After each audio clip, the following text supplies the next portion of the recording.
Bonjour, dans cette vidéo, on va commencer le chapitre sur les fonctions trigonométriques. Mais avant de commencer la matière de SN de 5, on va faire un petit rappel sur SN de 4.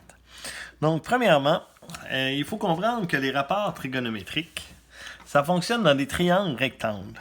Et la façon que ça fonctionne, nos triangles, peu importe les dimensions qu'ils sont, donc tant qu'ils sont semblables, tant qu'ils sont proportionnels, mais les angles ne se changeront pas. Donc, si pour le fun, je m'amuse à prendre, je vais monter ça un petit peu, le rapport du côté ici, mettons adjacent, le 5, sur le 2, ça va me donner 2,5. Puis si je prends un triangle semblable, un petit peu plus grand, donc il mesurait 6, et si c'est proportionnel, ça donne 2,4, mais ça va aussi me donner un rapport de 2,5. La même façon, si je prends encore plus grand de 1 cm, mais celui-là, on va être rendu à 2,8 cm. Et le rapport donne toujours la même chose, 2,5 comme rapport. Donc, les rapports restent constants. Et c'est pour ça qu'on a inventé la trigonométrie, c'est que les rapports vont toujours rester constants, peu importe la grandeur des triangles. Donc, ce qui est important de faire, c'est des rapports et ça va donner nos angles qui forment le triangle. Donc, c'est pour ça qu'on a inventé 3 rapports pour commencer. Donc, si je parle de l'angle A, il y a son côté opposé qui est complètement opposé, donc qui est en face de lui. Il y a le côté adjacent qui forme l'angle A.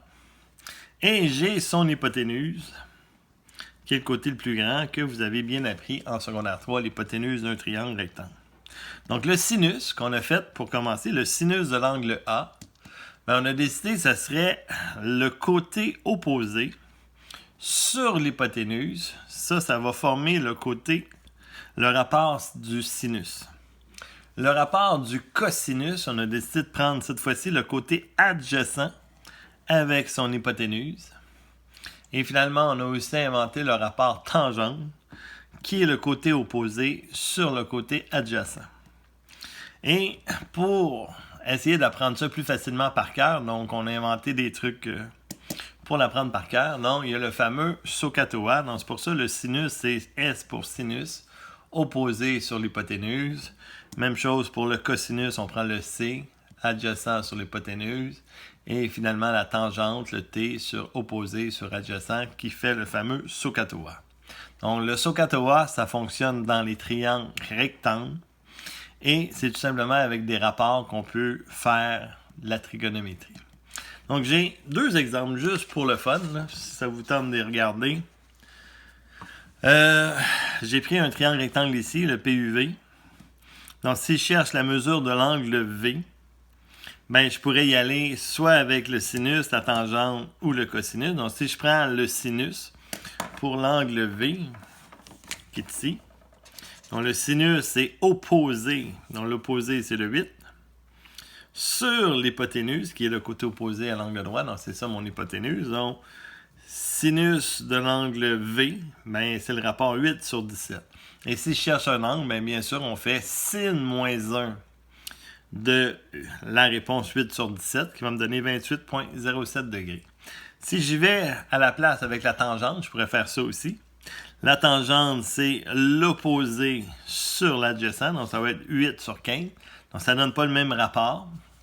Mais quand je fais tan moins 1 de 8 quinzièmes, ça va me donner le même angle qui est 28,07 degrés. Et finalement, je pourrais aussi procéder avec le cosinus. Donc, le cosinus, cette fois-ci, c'est le côté adjacent sur l'hypoténuse, donc 15 sur 17. Et si je fais cos moins 1 de 15 sur 17, ça va me donner mon angle 28,07 degrés.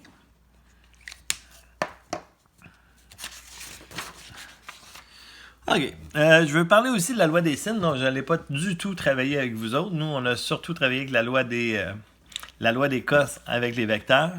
On a fait un petit peu de tan moins 1 pour trouver la mesure d'un angle. La loi des sines, qu'est-ce qui est le fun? Elle, c'est que ça fonctionne dans n'importe quel triangle.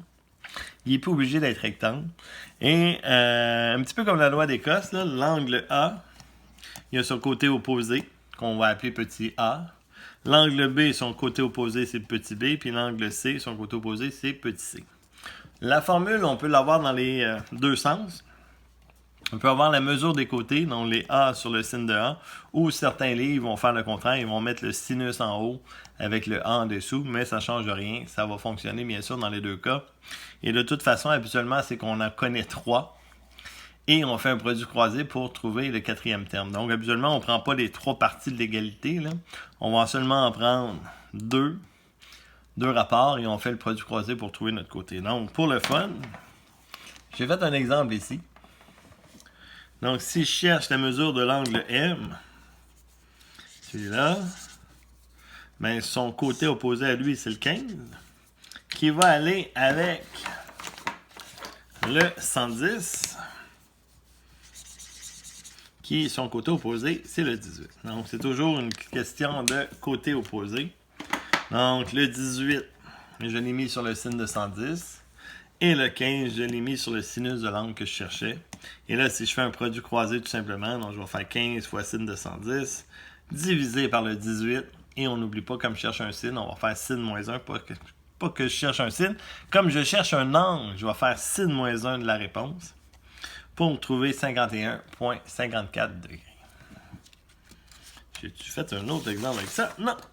Donc, ça va être assez pour notre retour par rapport à SN de 4. Donc, c'est important de savoir c'est quoi le SOHCAHTOA, le sinus, le cosinus et la tangente.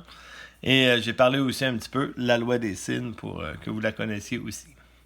Fait que ça complète cette vidéo.